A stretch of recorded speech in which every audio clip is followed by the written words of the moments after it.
ब्रेकनंतर स्वागत। बातमी सांगलीमधून आहे। खासगी क्लासेसमध्ये 12वीच्या सराव परीक्षेमध्ये कमी गुण मिळाले म्हणून चिडलेल्या बापाने पोटच्या मुलीला बेदम मारहाण केल्याची धक्कादायक घटना सांगलीत घडली आहे। या मारहाणीमध्ये या मुलीचा मृत्यू झालाय। साधना भोसले असं या मुलीचं नाव आहे। सांगलीच्या आटपाडी तालुक्यातील नेलकरंजी गावामध्ये सगळी घटना घडलेली आहे। साधना आटपाडीत 12वीचं शिक्षण घेत होती। वैद्यकीय अभ्यासक्रमाला प्रवेश घेण्यासाठी ती तयारी करत होती।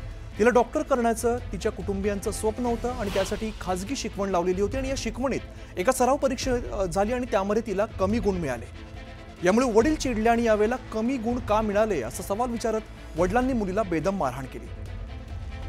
या मारहाणीनंतर त्या मुलीचा मृत्यू झाला आणि या प्रकरणी वडील धोंडीराम भोसलेला पोलिसांनी अटक केलेली आहे। धोंडीराम भोसले नेल करंजी या गावामध्ये माध्यमिक विद्यालयामध्ये शिक्षक आहेत।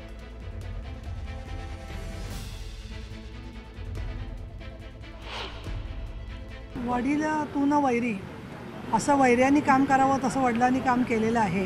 पण मुळामध्ये मुलगीच्याकडे बघण्याचा दृष्टिकोनच दुजाभाव आणि दूषित असतो, वाईट असतो आणि त्यामुळे मुली त्यांना जड ओझ्याप्रमाणे वाटत असते आणि त्यातून त्या तिरस्काराच्या भावनेतून त्यांनी कृत्य केलेलं आहे। कायदा सगळ्यांना लागू आहे आणि त्याच्यामुळे त्यांना कठोरातली कठोर शिक्षा झाली पाहिजे।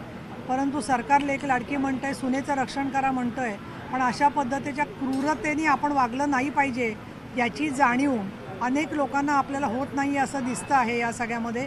त्यामुळे त्याच्यासाठी सुद्धा एखादा कडक कायदा आणायची वेळ येणार आहे। एका पित्यानं आपल्या मुलीला मारहाण केलेलं आहे, मार्क कमी पडले म्हणून, आणि त्यामध्ये त्या मुलीचा दुर्दैवी मृत्यू झालेला आहे। या संदर्भात बोलण्यासाठी मानसोपचार तज्ञ आपल्याबरोबर प्रदीप पटेल आहेत, त्यांच्याकडून जाणून घ्या ही घटना पहिलं कशी बघताय, काय खरं तर जी घटना घडलेली आहे ती अतिशय दुर्दैवी आहे। वास्तवात असं आहे की या घटनेमध्ये विद्यार्थ्यांना मारहाण करण्यात आलेली आहे आणि सगळ्यात वाईट गोष्ट ही आहे की तिचे वडील, जी मुलगी तिथे मृत पावली, मृत्युमुखी पडली, तिचे वडील शिक्षक होते आणि शिक्षकांनी मारहाण केलेली आहे। ही मारहाण अशा पद्धतीनं विद्यार्थ्यांना करणं किंवा लहान मुलांना करणं हे खरं तर मानवी मूल्यांच्या विरोधात आहे। मुंबईमध्ये काळीच पिळवटून टाकणारी घटना समोर आलेली आहे। त्वचेच्या कॅन्सरने त्रस्त असलेल्या 60 वर्षीय आजीला तिच्या नातवानेच कचऱ्याच्या ढिगाऱ्यामध्ये फेकून दिल्याची घटना समोर आली आहे। मुंबईतील गोरेगाव इथल्या आरे कॉलनीमध्ये सगळा धक्कादायक प्रकार उघडकीस आलेला आहे। यशोदा गायकवाड असं या वयोवृद्ध महिलेचं नाव आहे। सध्या त्यांच्यावरती कूपर रुग्णालयामध्ये उपचार सुरू आहेत आणि ही घटना पोलिसांच्या लक्षात येताच त्यांनी तात्काळ या महिलेला रुग्णालयामध्ये दाखल केलंय। प्राथमिक माहितीनुसार त्यांना त्वचेचा कॅन्सर आहे आणि या शारीरिकदृष्ट्या पूर्णपणे अशक्त अवस्थेत सापडलेल्या आहेत। यशोदा गायकवाड या मालाड परिसरात आपल्या नातवासोबत राहत होत्या, मात्र आजीला त्वचेचा कॅन्सर असल्यामुळे आणि उपचारासाठी पुरेसे पैसे नसल्यामुळे नातवाने वृद्ध महिलेला फेकून दिल्याची माहिती समोर येते। वरिष्ठ पोलीस निरीक्षक रवींद्र पाटील स्वतः आहेत।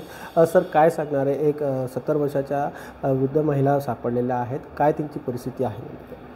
दिनांक 21 जूनला आम्हाला युनिट नंबर 32च्या कॉर्नरला म्हणजे दिनकरराव देसाई मार्गावर एक महिला बसलेली आहे असा मेसेज प्राप्त झाल्याने आम्ही सकाळी तिथे 7, पावणे 7, 7च्या दरम्यान एक आमचे पोलीस वाहन पाठवले आणि तिथे सदर महिलेची परिस्थिती पाहिली असता त्या महिलेच्या चेहऱ्यावर म्हणजे पूर्ण इथून असं गँग्रीनसारखं पूर्ण जखम, कॅन्सर किंवा गँग्रीनसारखं जखम चेहऱ्यावर पण आणि चेहऱ्यावर दिसून आले।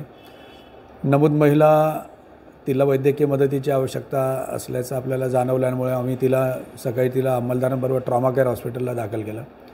पण तिथे त्यांच्याकडे त्या प्रकारच्या वैद्यकीय मदतीची सुविधा नसल्याने त्यांनी आम्हाला दुसऱ्या हॉस्पिटलला जायला सांगितलं। त्यामुळे आम्ही तिला कूपर रुग्णालयाला नेलं। कूपर रुग्णालयाला शेवटी त्यांनी दुपारून संध्याकाळच्या आसपास तिला दाखल करून घेतलं। नमूद महिलेकडे आम्ही चौकशी करतो आहे, पण तिला जास्त बोलता येत नाही आहे, फक्त ती तिच्या नातवाचं नाव घेते। त्यामुळे पहाटे ती इथे आली कशी, कोणी आणून सोडलं आहे किंवा चुकून इकडे आली आहे, तर याचा आम्ही शोध घेतो आहे, माहिती घेतो आहे, पण तिच्या नातेवाईकांबाबत अजूनपर्यंत आम्हाला माहिती मिळून आलेली नाही। तिने आम्हाला 2 ते 3 पत्ते सांगितले, परंतु दोघी ठिकाणी आम्ही पोलिसांना, अंमलदारांना पाठवलं, माहिती घेतली, परंतु तिथे त्या नावाचं असं कोणी राहायला असलेलं आढळून आलेलं नाही आहे। त्यामुळे आम्ही जवळपासचे सगळ्या पोलिसांचे मिसिंग चेक करतो आहे। कुठे मिसिंगमध्ये आम्हाला कुठे नातेवाईकांची माहिती मिळाली तर त्या पद्धतीने आम्ही शोधतो आहे। तर एकीकडे सोशल मीडियावरती व्हायरल होते की 70 वर्षाच्या ज्या वृद्ध महिला आहेत तिच्या नातवाने तिला सोडलेलं आहे. हे काय कितपत सत्य आहे? अजून तरी आमच्या चौकशीत तसं आढळून आलेलं नाही, परंतु ती